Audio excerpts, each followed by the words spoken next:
Out of the ashes, you will rise. If you feel sad, lost, depressed, finances are in the gutter, social life, you're lonely, out of the ashes, you will rise.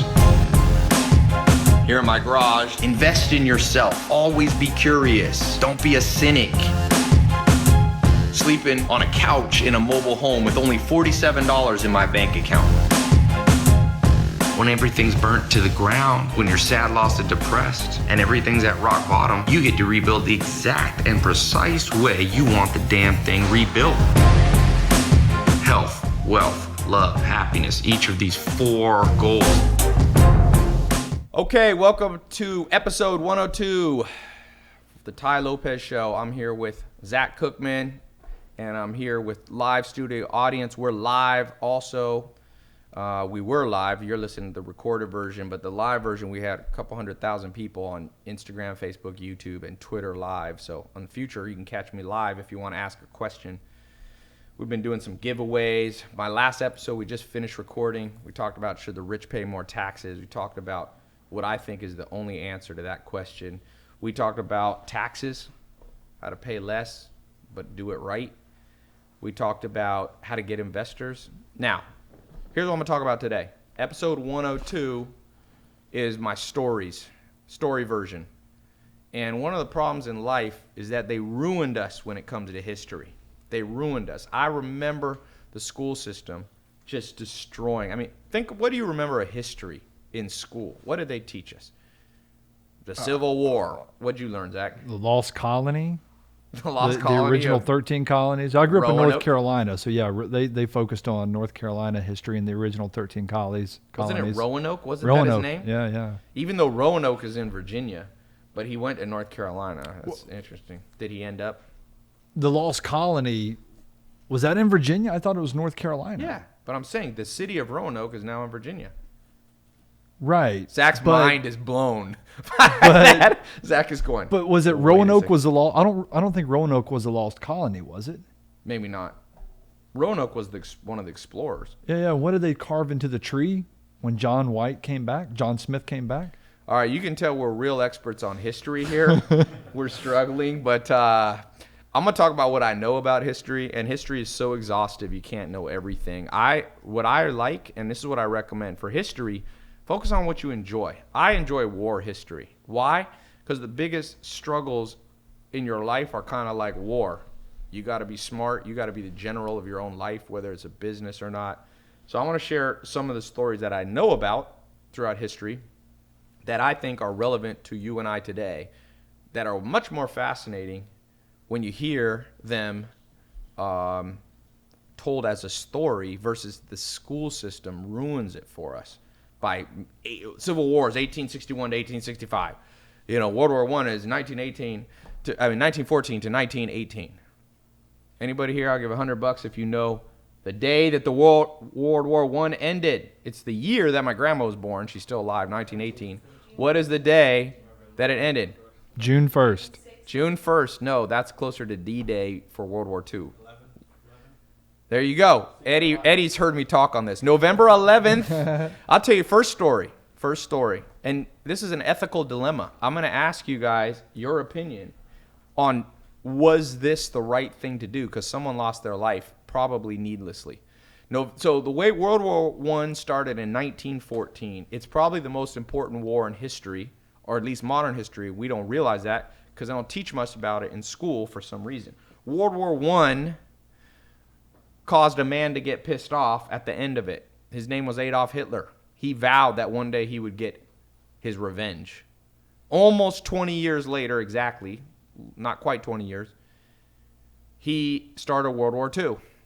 What happened at the end of World War II? We dropped nuclear bombs on Japan. What did that do? That freaked out Russia.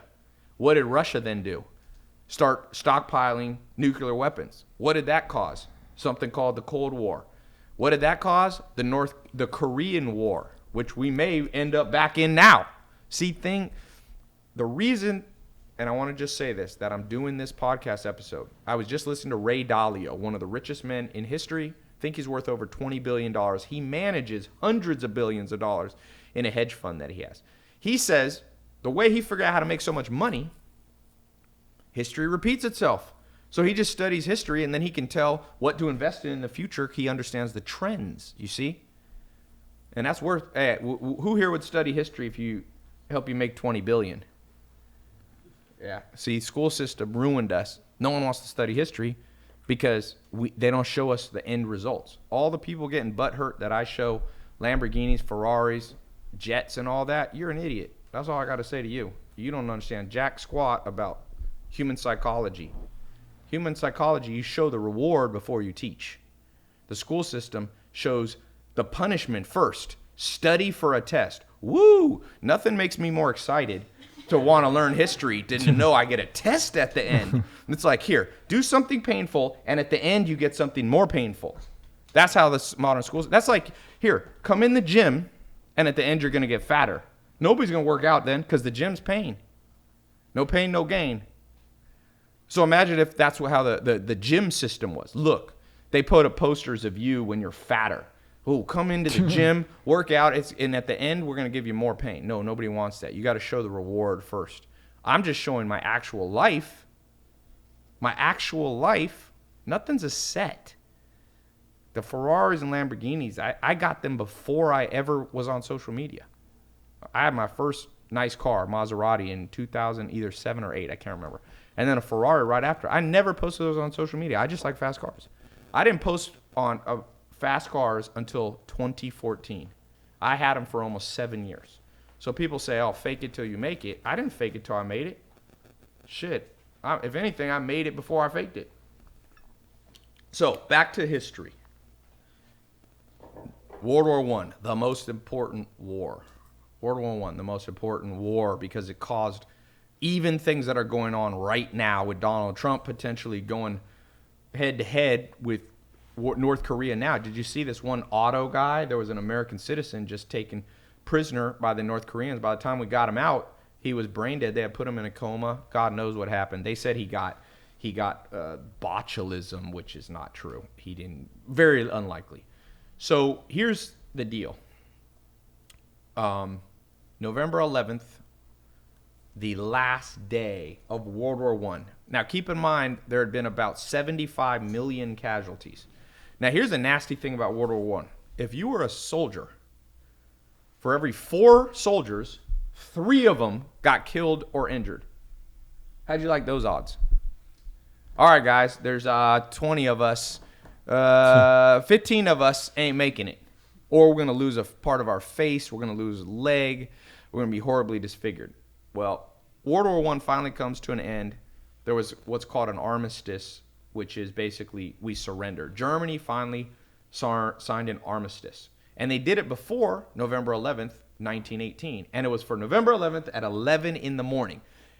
All people were supposed to stop firing guns until November 11th. But they came to this armistice a little under a week before that. So first they signed it and then said, 3 or 4 days from now, it goes in effect. There was still army generals forcing their men to attack, even though the war was over, but it wasn't technically over. So here's my question to you, an ethical question to you. What do you do in this situation? There was an American, doesn't this screw on? No. There was an American soldier, the last American to die. He died at 10:59. His commanding officer told him, charge. 5 minutes before the war was over. What would you have done in that situation? Just keep in mind, if you directly disobey an army officer, your commanding officer, number 1, you're breaking your vow to follow the rules. Number 2, you could be shot back then. They didn't do it often, but occasionally they would shoot people who disobeyed direct orders. Number 3, you could get away with it. But this dude died. Would you, I'm going to do an informal poll. What would you have done in that situation? Zach. Well, did the general and the soldier both know that it was to end at 11 o'clock? Absolutely. Everybody knew. Then I would have said, take a hike to the general. But those generals said, it's not over yet. We know it's over, but we still fight. So you would have not done it. No, and I think the general would have been He could have been like if he tried to. Well, I don't know. If he you said they're didn't. going to shoot The point me, is, he was a dick. yeah. I mean, I wouldn't have. So you wouldn't have listened to him. I would have pretended to charge, and then when Zach he's not would've- looking, I'd turn the corner. I'd like go around somewhere, or I'd trip. Zach would fall and pretend he got shot. Yeah. Okay, we know a lot about Zach from this question. Armin, raise your hand here if you would have charged. Would anybody have charged out of duty? One. Duty. 4 people would have charged. Otherwise, it's chaos. Otherwise, it's chaos. Everyone does whatever they want to do. Who says they would not have charged? Definitely not have charged. I'm putting my hand up. I'm like, put me in jail, bro. This thing's over. Put me in Leavenworth. But how do you know? Because they signed an armistice. I would have made the argument it's the spirit. We adhere to the spirit of the law, not the letter of the law in that situation. We know it's not literally over, but somebody's on an ego stroke. Never do what, or never ask, what is it? Never ask people to do something you yourself are not willing to do. And if that general was sitting up there saying charge with 5 minutes to go, no. All right, so here's the practical lesson in life that I take from this. It's not what you think. Here's a practical lesson that if you understand history, you'll know this will help you make money. There are complete idiots, and you already know this if you're alive on planet Earth, but this will just drive the point home. There are horrific people that you can work for in this world. And everybody, even when you're an entrepreneur, you got somebody who's your boss. You got an employee. I mean, you have your customers. They boss you around. They pay you. So you have to know, I think, what Joel Salatin, my first mentor, told me. I was 19 years old. I was there on his farm. He taught me about business, and he would have customers come to the farm to buy chicken and eggs, fresh, like organic type stuff. And one time somebody came and they were just rude. And Joel just said, "Get out." And some people, you'll learn in business that they say the customer is always right. That's what Walmart, Sam Walton invented that saying. And Joel said, "I do not believe that. Why is the customer always right?" He said, if somebody's an asshole, he doesn't swear, he's a religious guy, but he said, if somebody's a jerk, I don't care how much money they have, get out. And I a little bit run my business that way. There was a guy, there's some people, there was actually a guy today who tweeted out to me, I should read it. He said, let me read you this Twitter. And some people are like, "Wow, Ty, this is a paying customer." You replied back. I said, "Well, Joel Salatin told me not every paying customer is profitable. Some are not worth it. Just like not every order somebody tells you should be obeyed. If you look at that lesson of World War I, some orders get you killed." Anyway, I can't know if I can. Oh, actually, I know how I can find it. I put it on my Snapchat too. I think is the internet working in here very well? So this is what I said to this guy.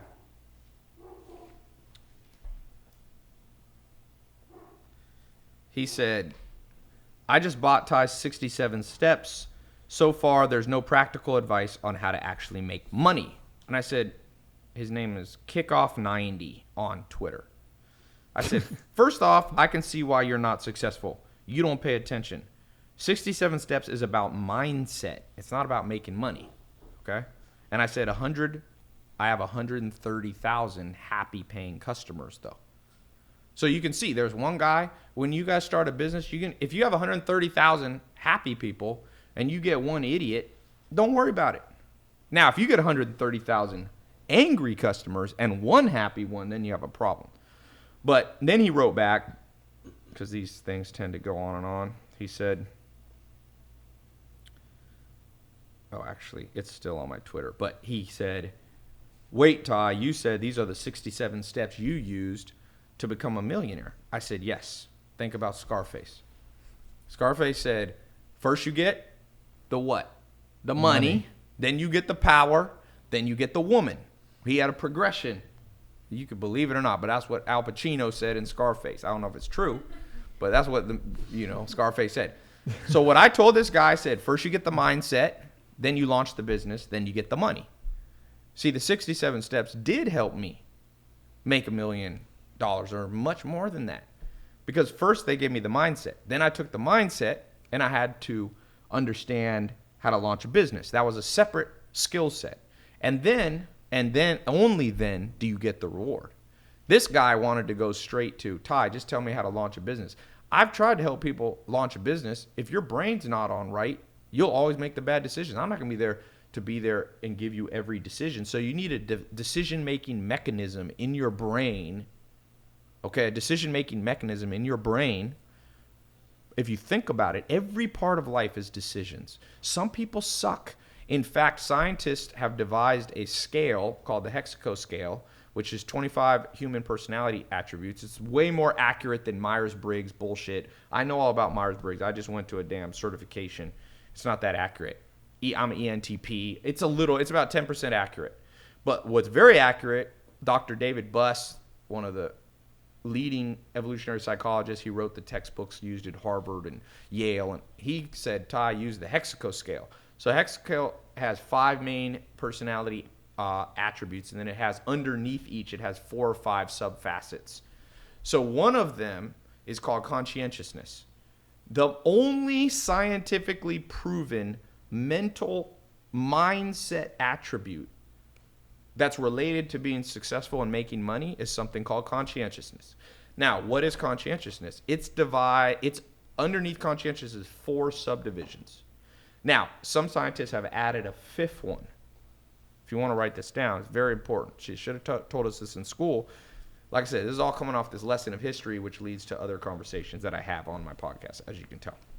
So one of the facets is perfectionism. You ever met somebody you just can never do things with attention to detail? They always got to make, like, they can get the big picture, but no detail. You got to be detail-oriented when you need to be. That's perfectionism. Number 2, organization. You can't be sloppy all the time, especially when it comes to making money.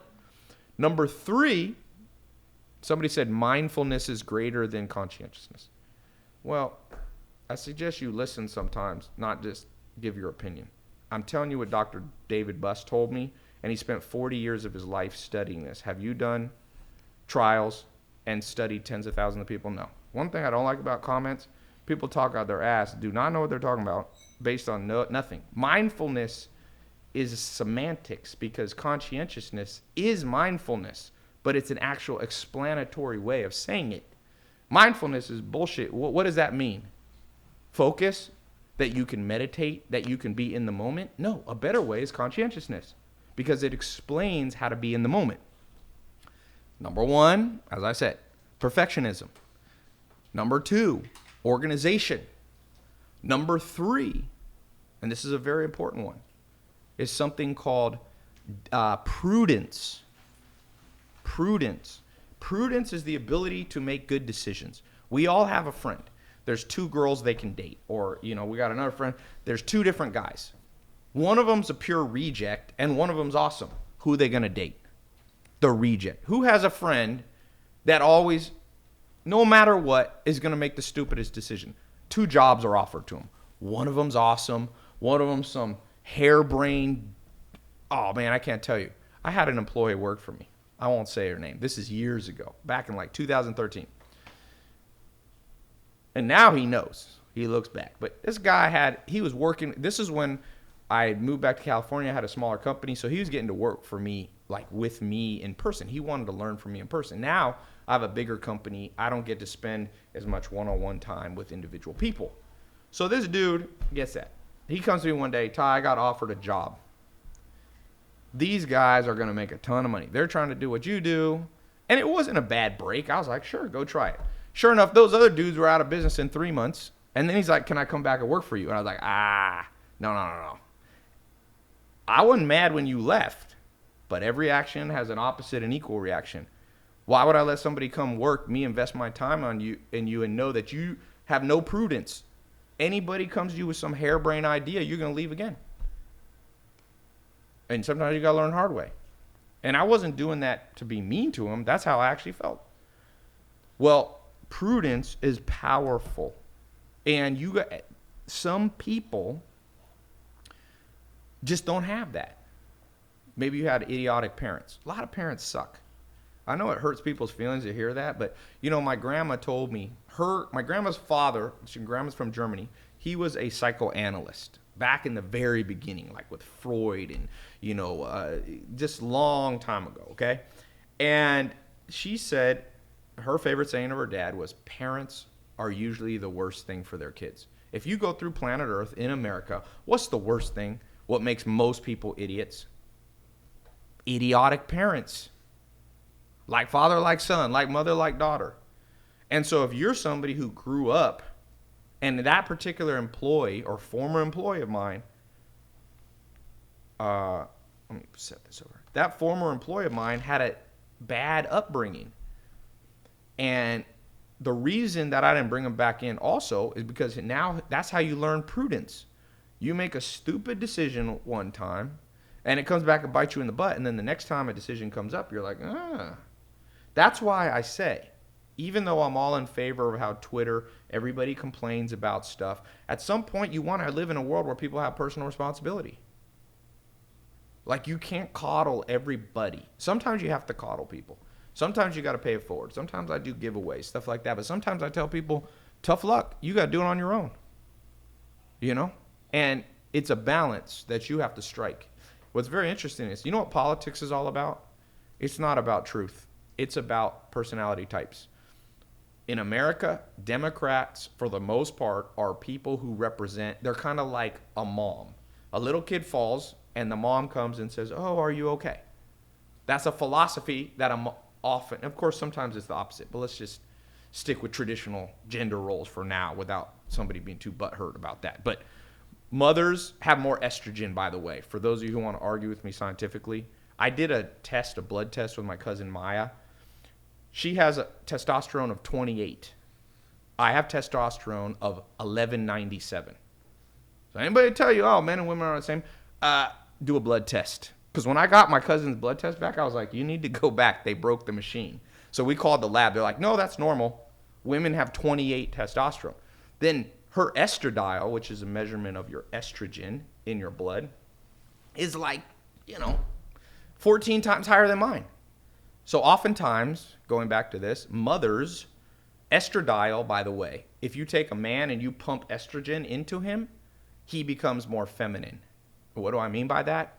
When a little kid falls, a more feminine response is to go, oh, are you okay? Now, if you pump testosterone into anybody, a man or a woman, their voice will get deeper, their muscles grow, and they get meaner. You ever heard of roid rage? You go to a gym, a big dude on steroids, you go punch him in the face, that might be the last thing you do. He might tear you limb from limb, because testosterone, when it's pumped in your body, some of these steroid bodybuilders, their test is up in the 2000s, 2200, 2400, makes you more aggressive. So when a little kid falls, the testosterone will oftentimes make the father be like, toughen up, son. And you know what? That's a healthy balance. That's how people should grow up. And so the good news about America and other countries is when you have people who philosophy on politics is more feminine, like Democrats go, we should have Meals on Wheels, for example. This is a big thing. Donald Trump cut Meals on Wheels, which provides meals to elderly people who are hungry, okay? The feminine approach, which, again, I'm oversimplifying and I'm overgeneralizing, I get it, but just follow the goddamn train of thought if you're not an idiot, because it's a smart train of thought if you listen. The more feminine approach is to say, let's help the Meals on Wheels. The more masculine approach, I'm not saying which one's correct or which one's wrong. I'm just saying the more masculine is to go, well, shit, you 70 years old. You had 70 years old to save up your money.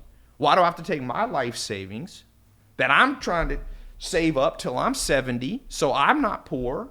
Why do I have to give it to you in form of taxes? And you know what? I see both sides of the equation.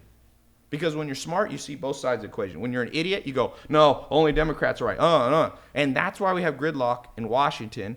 And that's why people can't talk, because people are dumb. And you can't fix stupid.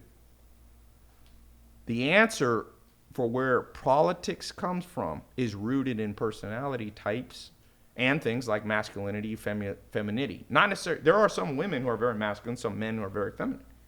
Okay? Yes, as Tinder will show. As Tinder. And some are both. Some are masculine, feminine simultaneously. So anyway, going back to this whole kind of rant that I'm doing is that when you begin to become smart, things start to make sense to you. You can make good decisions. Who should you vote for in the last election between Donald Trump and Hillary Clinton? I mean, a lot of smart people didn't want to vote on either. And I'm kind of like, I get that. If you're smart, it's like, yeah, we got two extreme ones. Donald Trump, I think Donald Trump gets an unfair rap in the media, but I do think he does a lot of stupid stuff. I mean, if you have a brain, sometimes Donald Trump does stupid stuff, and more often than not. But you also know that Hillary Clinton was a disaster in many ways.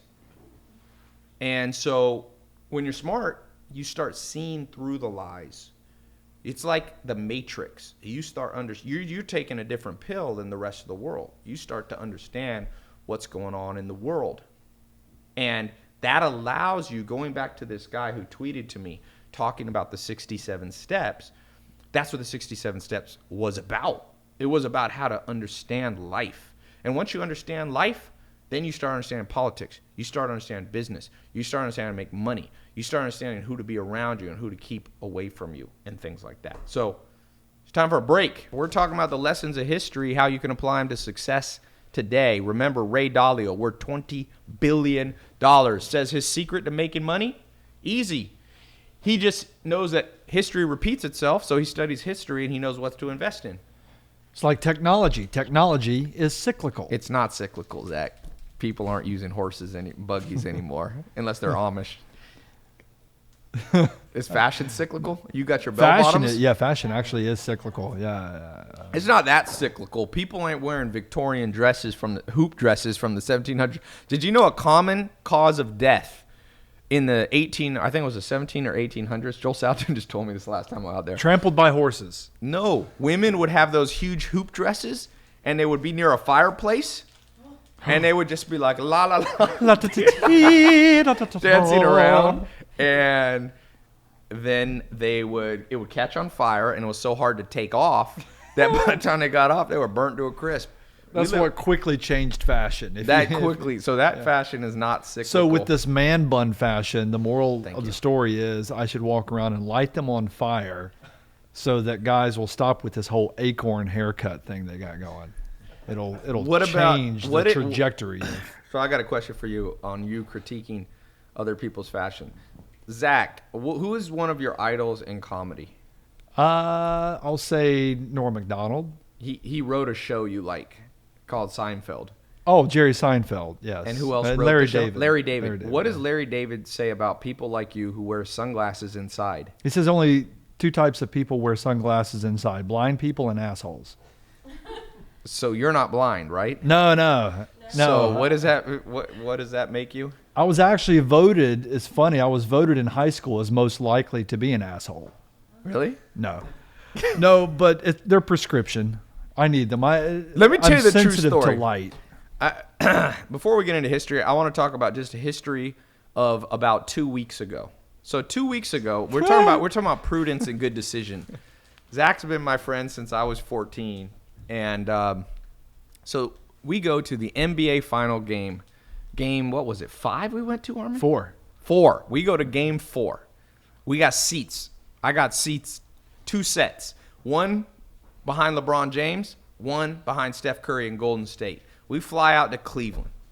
We get out there to Cleveland. Zach comes along because Zach likes basketball. So we get out there, get in the night before. Next day we wake up. Boy, it's going to be a good game. Zach goes, I'm going to watch the game, and then I got to head back. I got some people visiting me in Los Angeles. Okay, so we got him a flight to go home the day after the game. So the game comes, boom. We thought it might be the final game.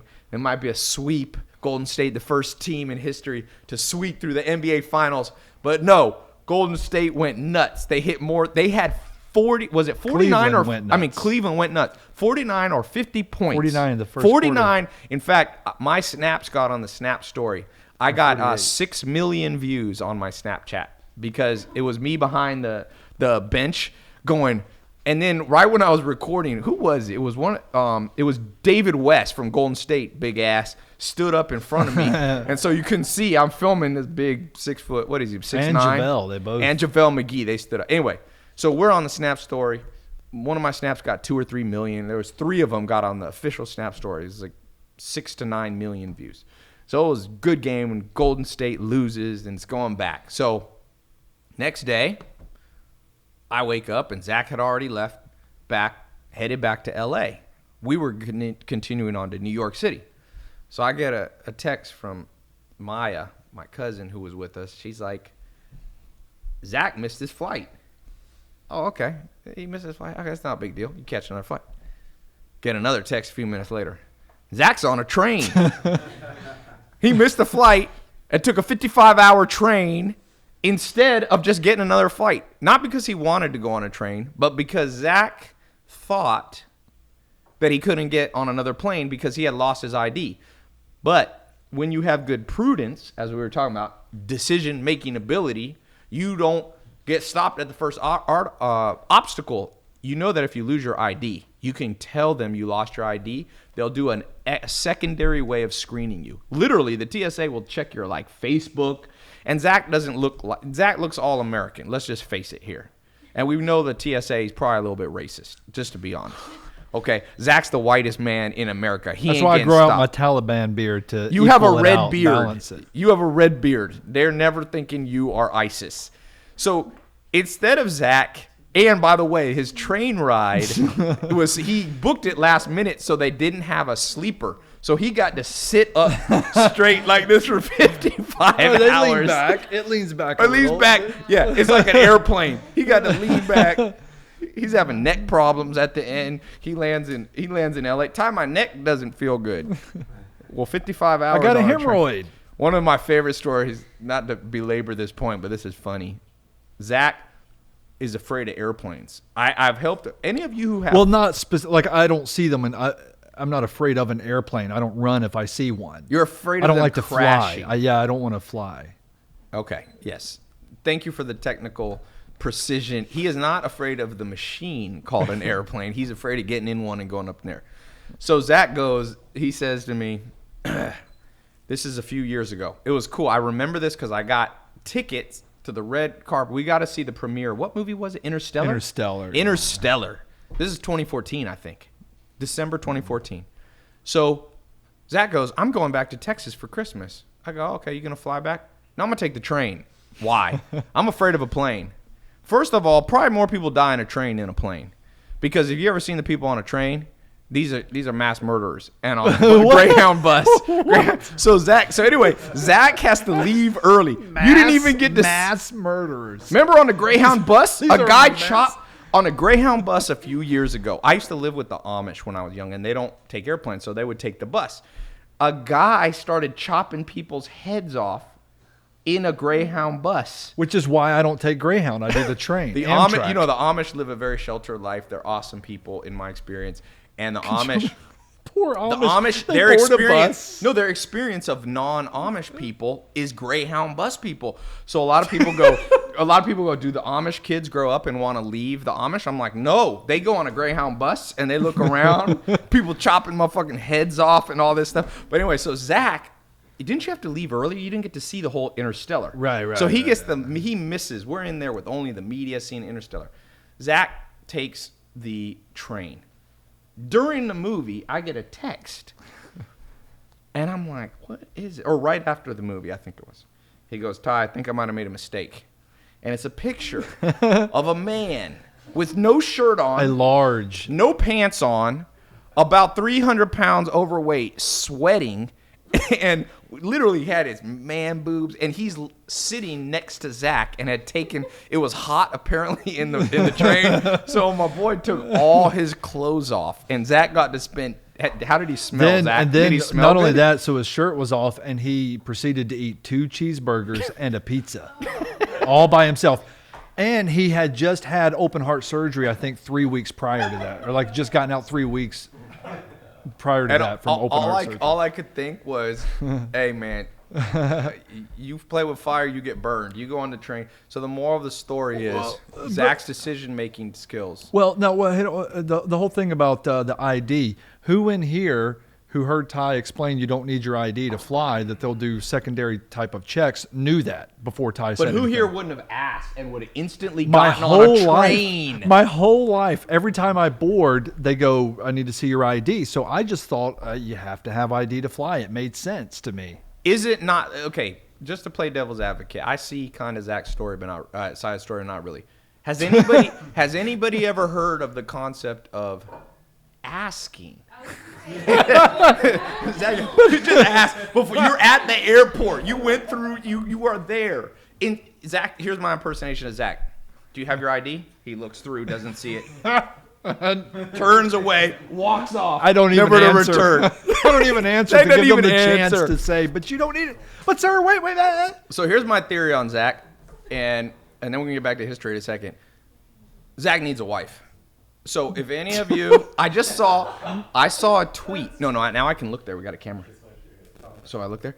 I saw a tweet by 50 Cent. It's funny. It's a little bit offensive, but I'm gonna say it anyway because I didn't say it. 50 Cent said, "I'm gonna get me one of them foreign wives." He goes, "They got low expectations." Oh, a nice clean glass of water. So Zach, my advice to Zach, and no offense to people not from America, because I love to travel. My grandma's not from America. My grandpa's not from America. Zach needs a woman to take care of him because in the last month, Zach has lost his glasses. Okay? No, they broke. No, they broke. So what would any other human do in this room if you lost your glasses? Here's what Zach goes, well, I got to schedule an appointment and it'll take a few weeks for the optometrist to get me. And I said, no, you don't. You just go to any lens crafter and they have doctors in there that just do it. Zach didn't know that. So he's been wearing sunglasses in movies. And he's complaining that he doesn't understand the movie storyline. He's like, I got lost. I don't understand. He's in a horror movie. You know how they're always dark? He's like, I just didn't get that movie. I had to elbow somebody and go, who said that? No, so he lost his glasses. Didn't know he could do that. He lost his. Didn't you lose your passport? Yeah. He's lost his passport. He's lost his driver's license now. What else did you just Oh, yesterday we went to see a movie. We saw Despicable Me 3 with his mom. Sure enough, come back at 2 a.m. What's the text on my phone? Have you seen my house keys? He lost his keys. I found them, by the way. But I didn't have them at 2 a.m. Who has a friend like Zach? I need to know. Besides Zach. Zach doesn't count. I'm going to talk about a very controversial one. And I'm reading a book on the story of the Vietnam War. Now, let me put this Vietnam War in perspective. The Vietnam War, by the way, is an outgrowth of World War I, which is and then came World War II. It's all a continuation of the same war. If you want to understand today, North Korea with Donald Trump is a continuation of World War I. Who knows what happened in 1917 in the world? The revolution in Russia. You know why? Because what was the name of that revolution? The Communist Revolution. What is North Korea? What is China? What is Russia even now? Not so much so. Now Russia's a complicated hybrid of God knows what you would call it. Can you press cancel there? But China is still a real communist country. North Korea is a dictatorship / communist. So 1917, you had the Bolshevik Revolution, where you had the Reds and the Whites. The Reds were the communists, and the Whites were the old guard, they called them, of the Russian, who were like old school of the 1800s. And they came together and they fought, and they won. And a man came out of that by the name, first was Lenin. Okay, you probably heard of Lenin. Not John Lennon from the Beatles. Okay, Lenin. And then you had two other men who were under Lenin, and their name was Trotsky and Stalin. There was other people. In fact, Trotsky was at the beginning above this guy. Now, if you don't know anything about Stalin, two men have killed more people than anybody in history. The answer is Mao Zedong in China. Mao Zedong probably killed 100 million people under his regime. Hitler killed maybe under 10. So this dude, number 2 is Stalin, is theorized. No one knows exactly how many people Stalin killed. Biggest force killed people in history of modern times is communism, even though there's many people who would advocate that communism was on the right track, although many people would say it wasn't. Mao Zedong killed the most people in history. A solid 60 to 100 million people. Joseph Stalin was number 2. He's a Sagittarius. Who here is Sagittarius? We got you got ice in your blood. Who else? He looks like a young Stalin. What was Adolf Hitler? What astrology sign was Adolf? Aries. Adolf Hitler's technically a Taurus. He was born on April 20th on the cusp. Why do I like astrology? Because I can remember everybody's damn birthday because I use association memory techniques that make, and people go, oh, you're smart. You believe in astrology? I'm smarter than you because I bet you can't remember Adolf Hitler's birthday or Joseph Stalin's.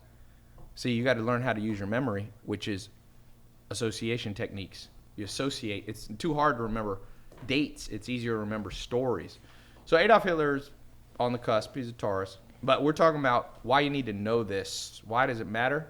What they should have taught us in school is how to use history to your advantage to be able to tell the future so you can make more money and not make so many mistakes. Ray Dalio, $20 billion net worth.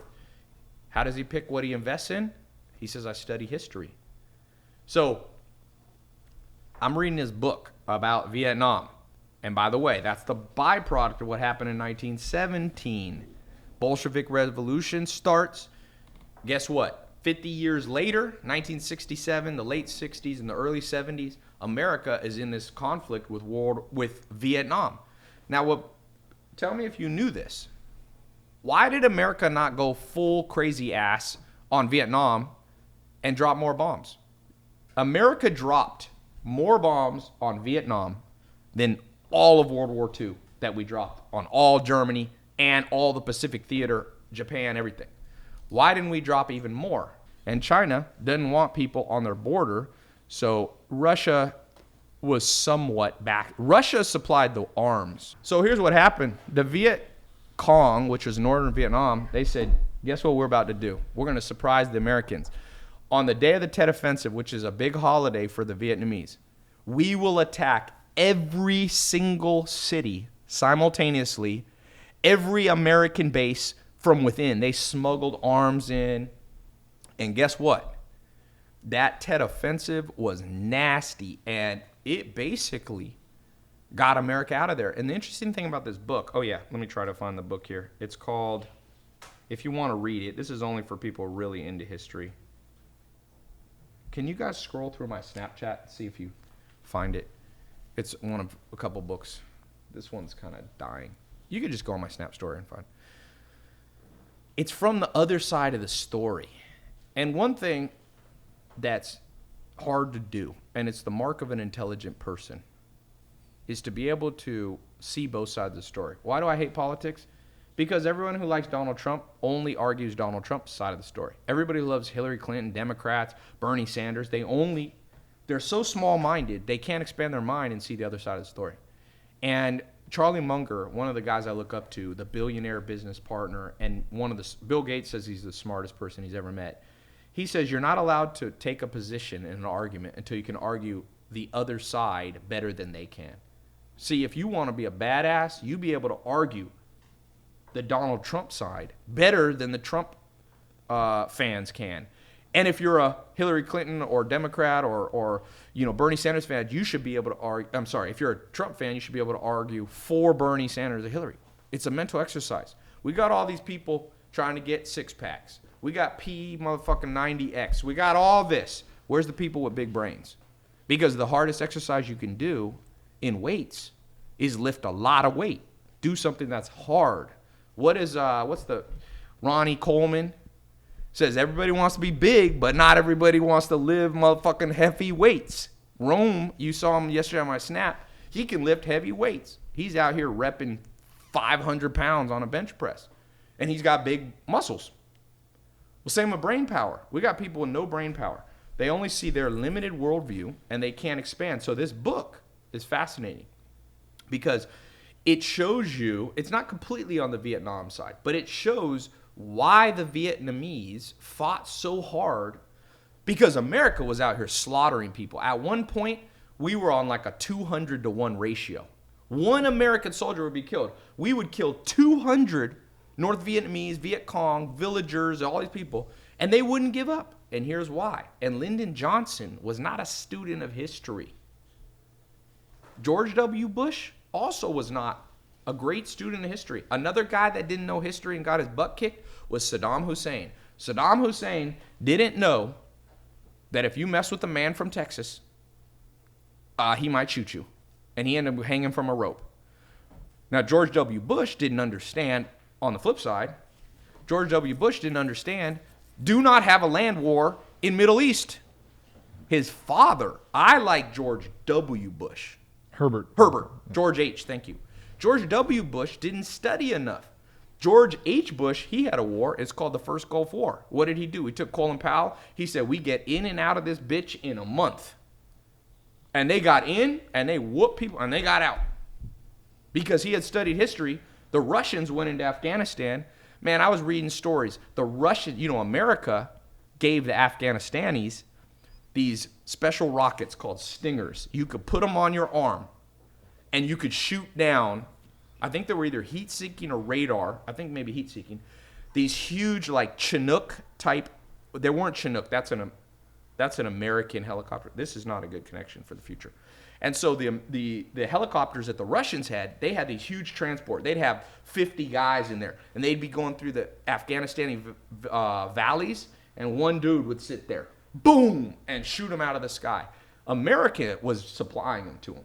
America was fighting back at Russia through the Afghanistanis. Okay. The same thing.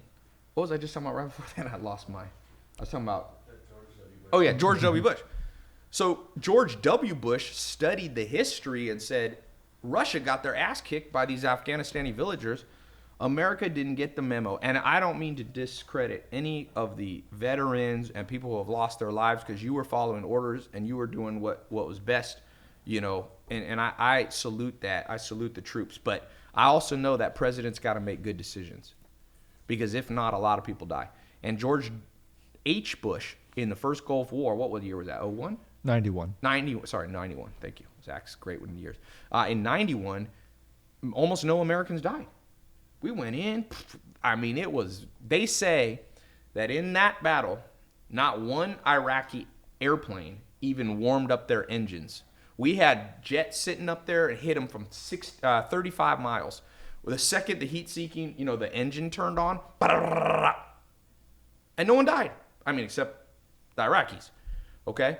Well, we came, not being a student of history, George W. Bush is a big deal. A lot of people lost their lives. There's a lot of disabled veterans. And I don't know if it was right or wrong, but I do know if you're the president, you need to know history. And if you're a citizen, and especially for all of you watching, because you want to know how to make money, you know how you make money? You invest also in foreign stocks. If you know nothing about history, you don't know what to invest in. Cite my sources. Are you asking me, did George H. Bush start a war and end it very quickly? And you want me to cite the sources? Wikipedia and Google. I'll cite a source. History. Yeah.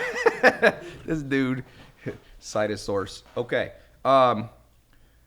Anyway, here's the lesson that's practical for you and I. In Vietnam, this book that I'm reading, the reason America was never going to win is because the Vietnamese had been bullied by the French for 50 years before America ever stepped foot in there. And so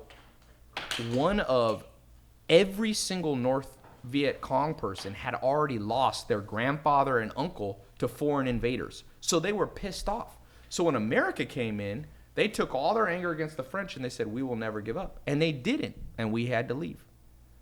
So study history so you don't make stupid decisions. If Zach had studied history, he would have known that he needs to marry a foreign bride. I like how you brought that around. Full circle. 45 minutes later, I completely moved on. Yeah, so thank you for all of you watching. If this is interesting for you, leave me a podcast review. I know there's no podcast like the one I'm doing. Is there? Ben, any podcast like this? Any podcasts out there named Ty Lopez podcast? Anything at all? No, especially with the giveaways and all the. No, but the subject matter. No. Love me or hate me.